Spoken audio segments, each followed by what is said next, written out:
The EU is falling victim to the Euro-viral contagion as Greece fears an exit of the Eurozone.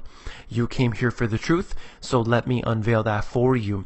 Let's get into how the EU is suffering and how this will connect into the global economy. We'll get into this article right here, the most important article of the day, and that is talking about capital controls. This is out of Reuters. The situation of the banks is getting more and more difficult every day. That's a European official saying this. In the end, in order to safeguard the banking system, capital controls will probably have to be imposed. I've been warning about this since my book came out, since I've done this YouTube channel, that they will do these kind of things. Why? Not because I have a crystal ball, but because they have done this so many times before, and then they always warn prior to it happening. Here it is, happening before our very eyes. They're giving us the warning right here.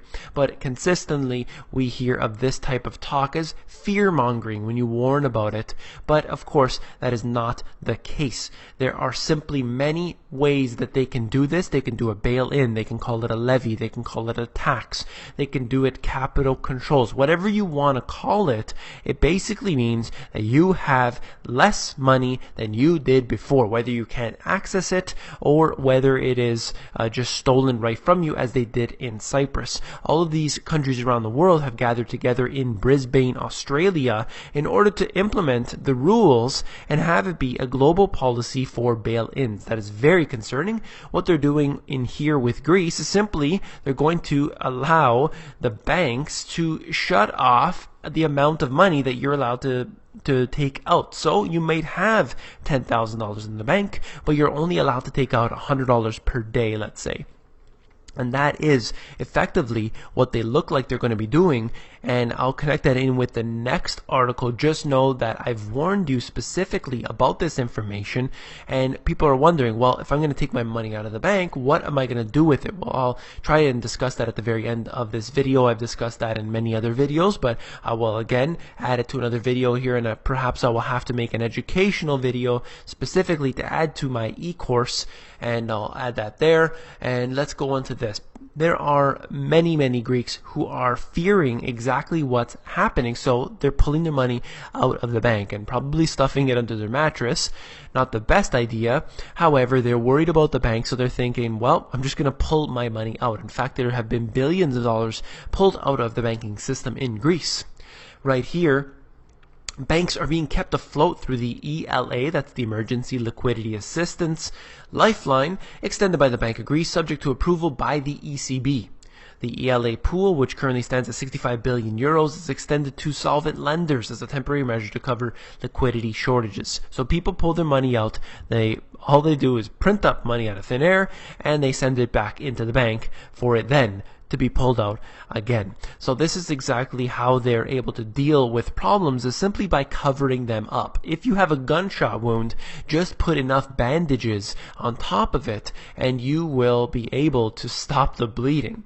So that's what they're trying to do. It's not working. Obviously, they're not coming to any solutions here, and it is very difficult, admittedly, for the new Greek government to actually make any decisions when you have so much bureaucracy on top of them. When you have the EU making all the decisions for them, they had the Troika basically deciding everything that happens in Greece. But with all this chaos that's going on, with all the fears of a Greece exit, look at the stock market in the US. We're seeing an extremely high rate of increase that is going on right now, and it head to 2100 on the S&P.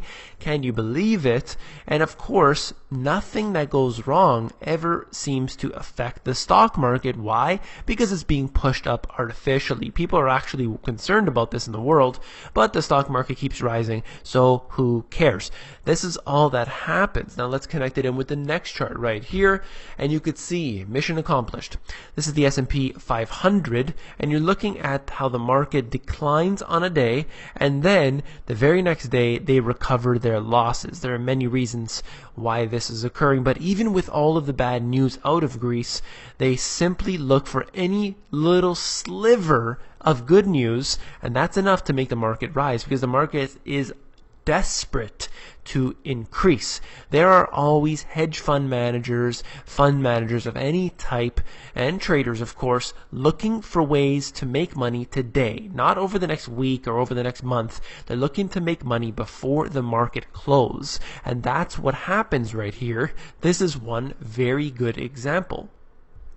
This is another chart, and of course it's not labeled for a reason, but essentially this right here, the blue line is the PE ratios from the tech stocks, and then the red line is actually from the energy market, and you can see the blue line went skyrocketing high approximately the year 2000 with the tech stocks boom, and now it's down to about 16, 17 there.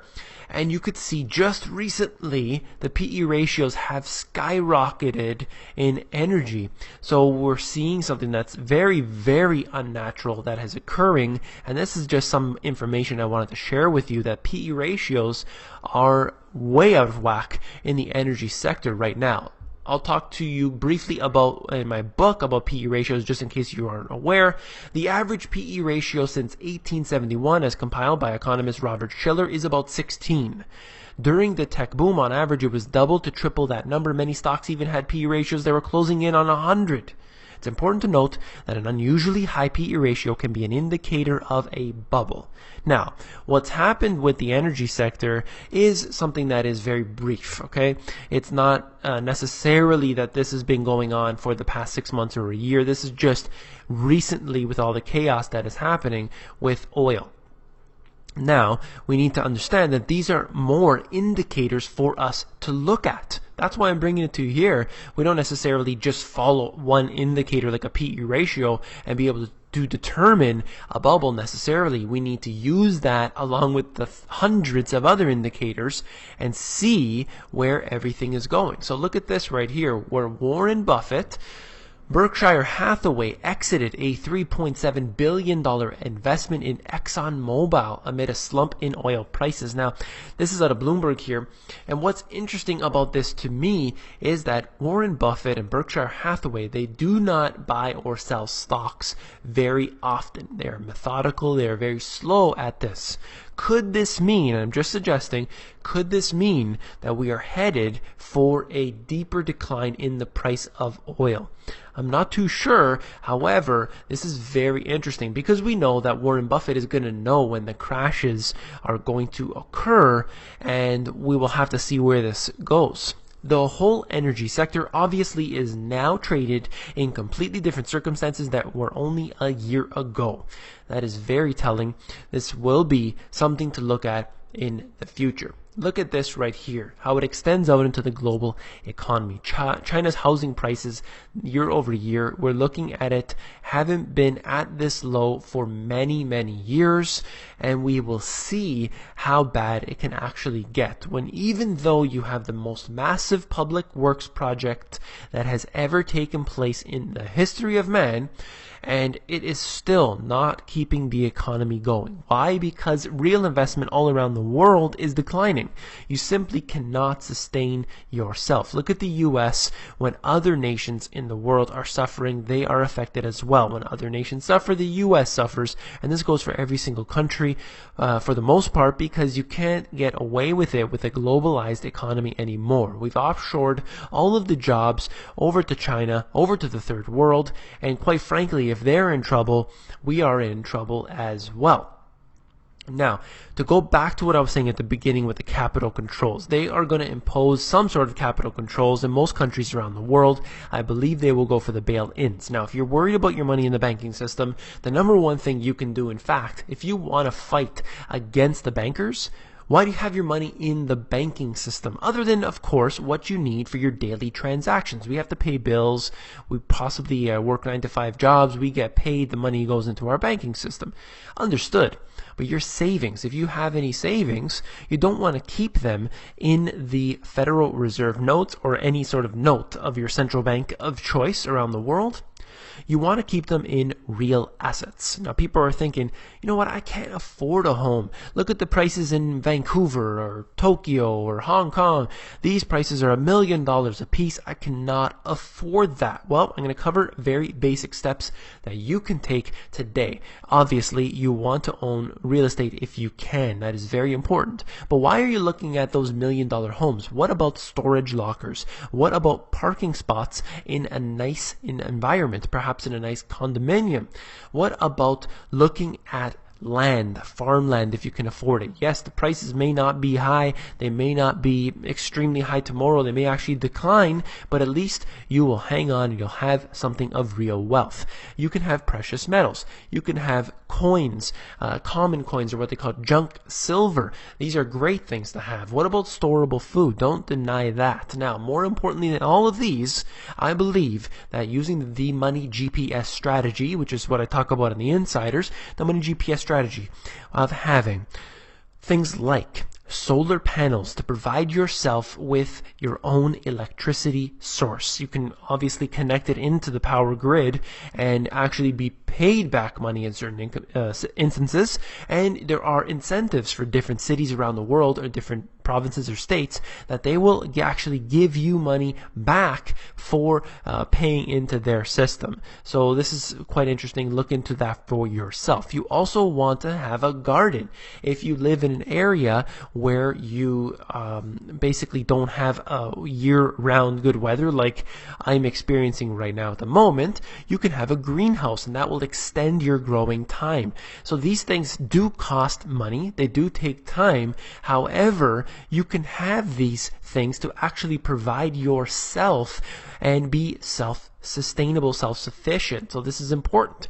You want your own supply of water. Check out a website called findaspring.com. That will allow you to get your own high-quality spring water right from the ground. You don't have to rely on the polluted water sources. I've covered it before here. You have radiation, they have pharmaceutical drugs, and all kinds of other garbage in the system. You could provide the three most essential things for your own good right here, and that is the best way to safeguard everything that you have. If you found this video informative, I would really appreciate a thumbs up. Oh, and I almost forgot, just as quick thing I want to mention, Putin. The West already supplies arms to Kiev, but Moscow optimistic in the Minsk deal. I just wanted to throw this in right at the end. It's not necessarily related, but they are going ahead and actually saying, Putin's actually saying, look, the US and NATO, they're actually supplying our opposition. This is called a proxy war, and he's actually mentioning that right here. I can't believe that he actually went ahead and said that. That is essentially a quote if you want to take a look at this article from RT. And that is it for today. Please give me a thumbs up. You listen, when you give me a thumbs up, that signals not just to me that you like the information, but it signals to the other YouTubers, check out this Money GPS guy, because I will come up higher up on the rankings instead of some of those others that are not necessarily as informative as the Money GPS, of course, and not to mention the fact that I am extremely biased about the Money GPS. Now, if you want to become an insider, the Insiders is available at themoneygps.com. You just scroll down to the bottom, fill in your email address, and you get occasional emails from me with good, short, concise info.